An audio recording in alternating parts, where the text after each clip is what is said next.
धनुषकोटी इन दिनों चर्चा में क्यों है? दरअसल भारतीय रेलवे मंत्रालय की तरफ से धनुषकोटी के रेलवे स्टेशन को फिर से डेवलप करने की योजना पर काम किया जाना है। धनुषकोटी अगर बात करें तो रामेश्वरम से धनुषकोटी की दूरी 18 किलोमीटर है। दरअसल इस 18 किलोमीटर के बीच में 3 हाल्ट स्टेशन भी होंगे और अगर दूरी की बात करें तो रामेश्वरम से धनुषकोटी 18 किलोमीटर की दूरी पर रह जाता है। दरअसल 1964 में जो साइक्लोन आया था, उस साइक्लोन से ये स्टेशन पूरी तरीके से खंडहर बन गया था। अवशेष मात्र आपको इस स्टेशन पे दिखाई देंगे।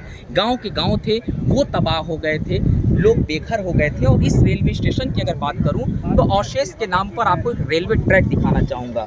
ये इस वक्त मैं जहाँ खड़ा हूँ ये रेलवे ट्रैक है और बताया जाता है कि ये जो रेलवे ट्रैक है, इसी ट्रैक पे जो गाड़ी है उस दिन भी इसी ट्रैक पे गाड़ी खड़ी थी और गाड़ी में तकरीबन 200 यात्री बैठे थे। यानी कि साइक्लोन के समय ट्रेन खड़ी हुई थी और अंतिम समय में कनेक्टिविटी जो है वो यात्रियों के साथ सिग्नल नहीं मिल पाया और बातचीत नहीं हो पाई। तो उस समय वो जो जान माल की हानि भी बहुत बड़े पैमाने पर हुई थी। और इस पूरे हिस्से की अगर मैं बात करूं, आप तस्वीरें देखिए, दूर ही दूर तक आपको सिर्फ खंडहर दिखाई दे रहा होगा।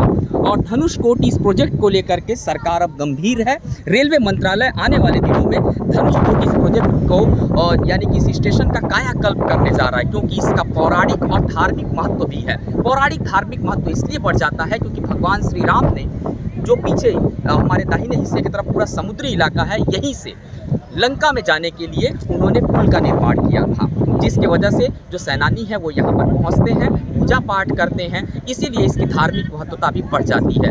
अगर कोई रामेश्वरम आता है तो दर्शन करने के बाद से धनुषकोटी जरूर आता है। नाम ही धनुषकोटी है, इसीलिए इसका नाम भी आध्यात्मिक है, पौराणिक है। रेलवे आने वाले दिनों में 700 करोड़ रुपए की लागत से इस पूरे स्टेशन का कायाकल्प करने वाला है। हालांकि इस प्रोजेक्ट की शुरुआत जल्द ही की जाएगी और इस प्रोजेक्ट की अगर शुरुआत हो जाती है तो जो कनेक्टिविटी है वो बहुत बेहतर कनेक्टिविटी हो जाएगी। रामेश्वरम से धनुषकोटी जो लोग हैं वो बाई ट्रेन पहुँचेंगे, जिसके वजह से गाड़ियों का आवागमन यहाँ पर कम हो जाएगा।